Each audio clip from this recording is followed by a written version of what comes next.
Alright, what's good, y'all? Before we start the video, I have a quick little announcement to make. From here on out, every single video I'll be shouting out one person, and all you have to do is spam 90k in the comments the most. I'll be checking every single video, so if you spam the most, you will get a shout out each video, and it's going to be a different person each video. But if you're not subscribed, you cannot win.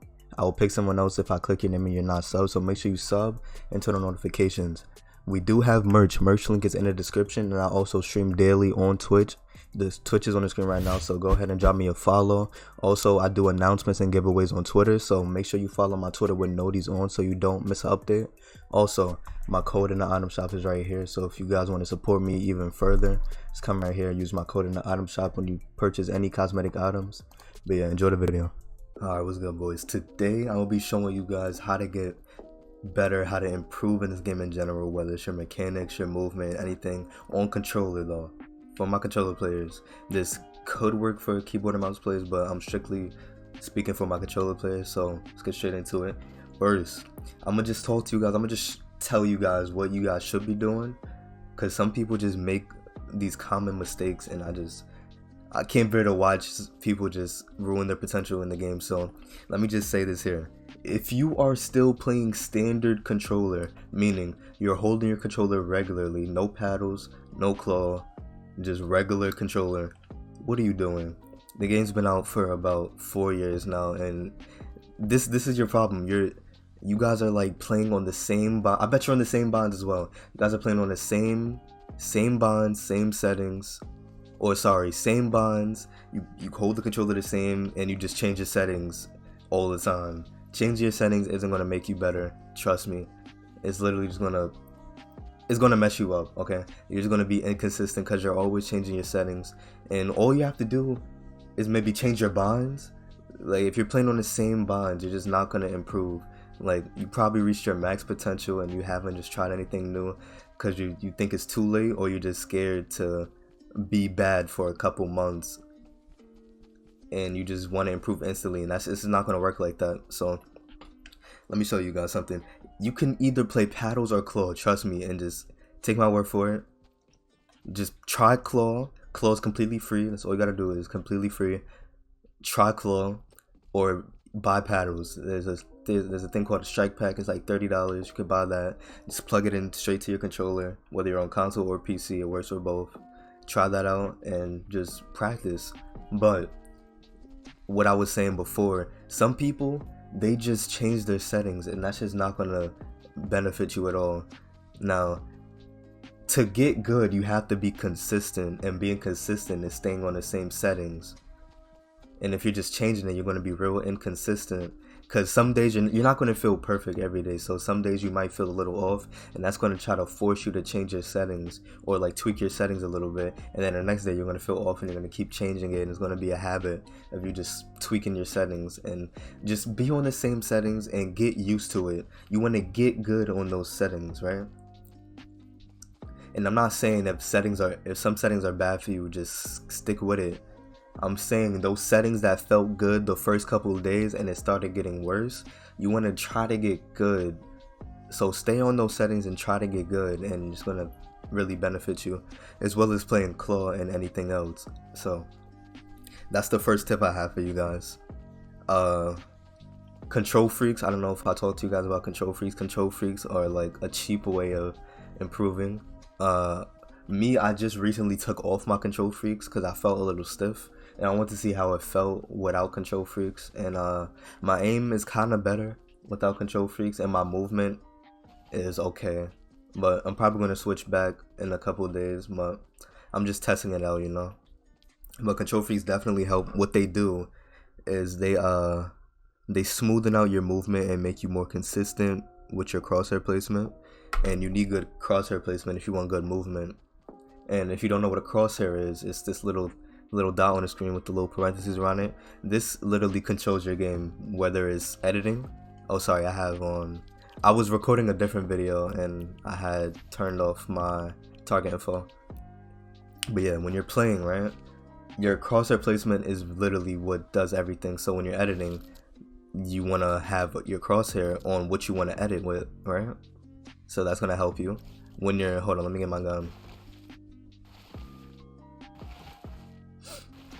See, when you're aiming, your crosshair placement plays a big factor. Just your crosshair placement really controls your gameplay and how you play. So if you don't have good crosshair placement, you're not gonna have good aim, you're not gonna have good edits, you're not gonna have good movement, you know. So you want to really focus on crosshair placement, and control freaks can really help you with that, so I would invest in those. Also, in game you want to try uncomfortable situations. So for example, if you're like playing, right, say if all I did was this retake right here, and I'm right-handed, so I would always edit to the right side, right? And when you do that, when you're in a real game, not everybody's going to be to the right side of you. They're going to be on the left side depending on how they play or the player they are. You're going to verse a lot of different players. If you're playing arena or you're playing zone wars, fields, or whatever you're doing, like, you got to try to like practice like on the left. So if you're good on both, then you shouldn't have anything to worry about, and no one can catch you by surprise. And I'm speaking about your opponent. If they go to your left side, you're going to be able to counter that. If they go to your right side, you're going to be able to counter that. And it's just going to look good. If you're forced to your left side and you don't know how, you're going to look a little choppy. So you want to just practice like doing uncomfortable situations, so going to left to right. So retakes that you know on your right, do them on your left. So one thing that I started doing is, you know, when I edit, right? When I edit, I used to do this move right here. When I used to practice, I used to just practice going to that side.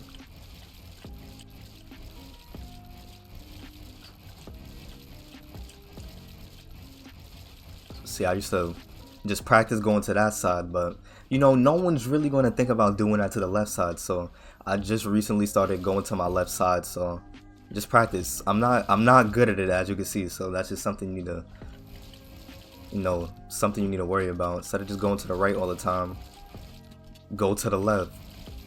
You know, clearly, you guys clearly see I'm bad at it. So really practice going to your left side, going to your most uncomfortable side, and over time you're going to get used to it, so you're not going to have a weakness, and that's really going to help you improve.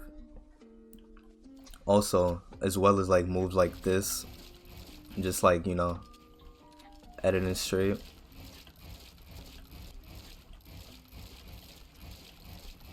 Like, see how I'm going to different sides, not just going like straight out like this.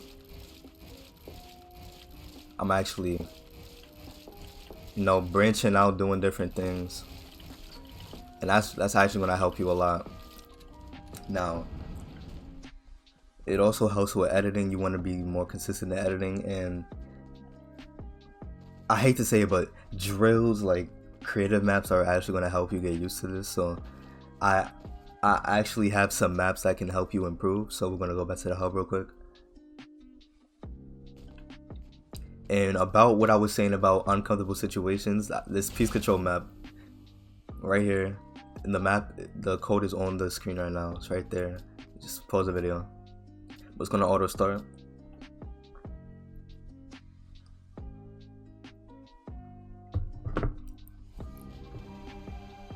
Alright, and getting like good movement, right? It's basically just like doing things you wouldn't do normally. So you just wanna, this map is basically just a bunch of random pieces, right? And what you wanna do is just like a freestyle free build. You're not cranking retakes or anything. You're doing like things like this, like, you know, corner edits. See how there's like different spots on the map. You just, you know, just make up like scenarios in your head, and you just want to use the pieces in the map as an advantage. Just use it, put your builds on it. See, like, just freestyle. And what I said about the uncomfortable situations, just do things that you normally would not do. So when it comes to a time in a real game, when you have to actually use it, you'll be more comfortable with it because you're practicing it. You're gonna be warmed up after doing that. So let me just show you the other map. This is actually really helpful, and they're both by the same person. Alright, so this map really has everything. You see, it has edit towers, editing from different angles, so like uncomfortable situations, what I was saying, piece control tunnels, so you could just practice your piece control, building replace, and one thing that I will say is your switch mode is the most important bond that you need. Alright, and they have like these crosshair maps, so what you do is basically you just follow the pattern of the red line, and it's like a guide to help you understand that you don't need to be all the way down to like make an edit. You don't have to make a wide edit. All you have to do is like the slightest movement, right? So you just want to like, you know, guide yourself on editing those things. Alright, these piece control tunnels, just basically what you want to do is you want to place a build everywhere, right? And there's places that are blocked off that you can't go, so it like forces you left or right or up or down, you know, so you have no choice but to go in those directions. And the point is to be fluent, right? You don't want to stop or be like choppy. You want to keep going and like not stop. And you also have to pay attention to where you're going, because you run into one of those red walls. You can't go that way. So for example, you can't go this way, it blocks you up, so you have to go like a certain direction. Notice how I can't go anywhere but up, like these places are blocked off. So but yeah, you guys get the point. Basically that's all you gotta do. Those two maps will help you out a lot. Just practice that. Crosshair placement and everything is gonna feel real smooth. So if this vid helped out at all, just let me know in the comments what you guys want me to do a tutorial on next. Make sure you hit the sub button and like button. We're on the road to 100,000 subscribers, so if you could just help me out, I'll appreciate it a lot. But yeah, I'm out.